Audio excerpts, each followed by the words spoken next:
Hey everyone, before we dive in, don't forget to subscribe to my channel for more stories like this. I stumbled across it by accident. It was one of those ordinary rainy evenings. The rain tapped gently against the windows. My wife Emma was curled up on the couch, pretending to scroll through recipes. She had left her phone on the kitchen counter while making tea, and it lit up with a message that simply said, "I can't stop thinking about last night." At first, my mind refused to process it. Maybe it was a joke. Maybe it was something work-related. She's in marketing after all, and people flirt harmlessly sometimes. But then a second message appeared. "I miss you already." My hand shook so violently that I almost dropped the mug I was holding. The world went eerily silent, like I had been submerged underwater, just as she came back into the room. She smiled, completely unaware that the foundation of everything between us had just cracked. She asked softly as she handed me my cup. I stared at her, the woman I had built my entire life around, and for the first time I didn't recognize her. We'd been married 9 years, had routines, habits, jokes that I thought had aged like fine wine.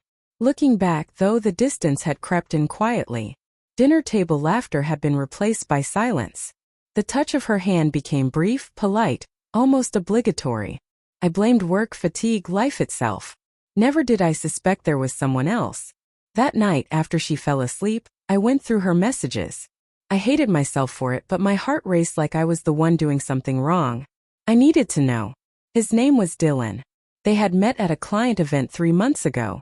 The messages weren't explicit, but they were emotionally dangerous.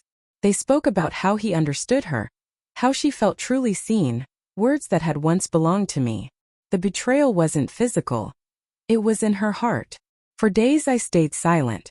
I woke up beside her, smiled when she smiled, played the role of the husband she once loved. But inside I was unraveling. Every gesture, every glance became a question.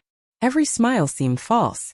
I noticed the way she dressed differently, wore brighter colors, softer perfume. I noticed how she laughed at her phone, quickly turning it away when I passed.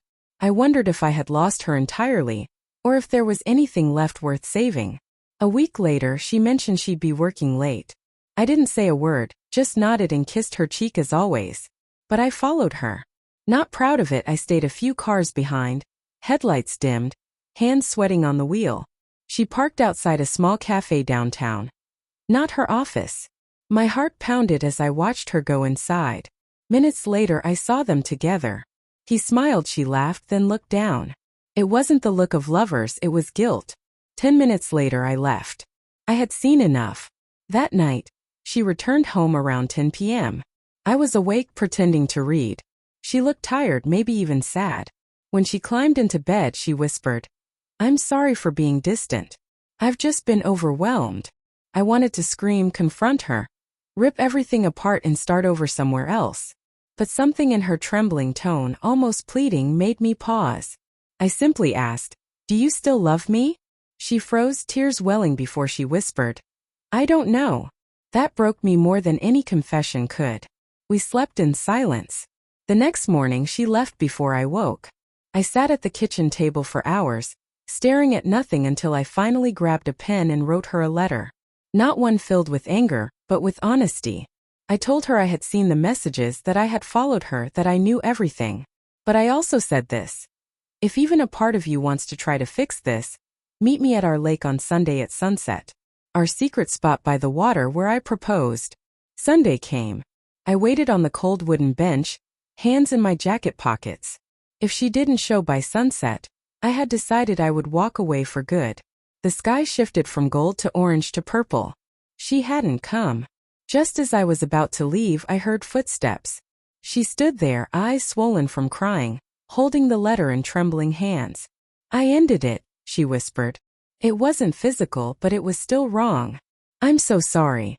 I didn't speak, just listened as she poured out her loneliness, the distance between us, the disconnect, and how she missed us but didn't know how to reach me. For the first time in months, I saw her. Not the woman who had betrayed me, but the woman who was lost. We sat there for a long time in silence, listening to the water lap against the shore. Then she reached into her bag and pulled out a small envelope. Inside was a photo of our wedding day. On the back were 5 words. "I still choose you every day." It wasn't grand. It wasn't an excuse, but it was small, raw, human. I cried, not because everything was fixed, but because for the first time since it all began, I felt hope. Months of therapy followed, awkward silences, relearning how to talk without walking on eggshells. Trust didn't return overnight. Forgiveness came slowly, but we rebuilt. I learned that love isn't about perfection or pretending nothing ever broke. It's about the choice to stay, to fight, to rebuild, even when walking away seems easier. That one small gesture, showing up at the lake, holding that photo, saved us. Not because it erased the past, but because it reminded us something worth saving still existed beneath the wreckage. Sometimes I still think about that night, how close we were to losing everything. But then I watch her making coffee in the morning, humming softly. And I remember, our marriage survived not because it was unbreakable, but because we chose to fix what was broken. And that choice, quiet, painful, honest, was the most beautiful gesture of all.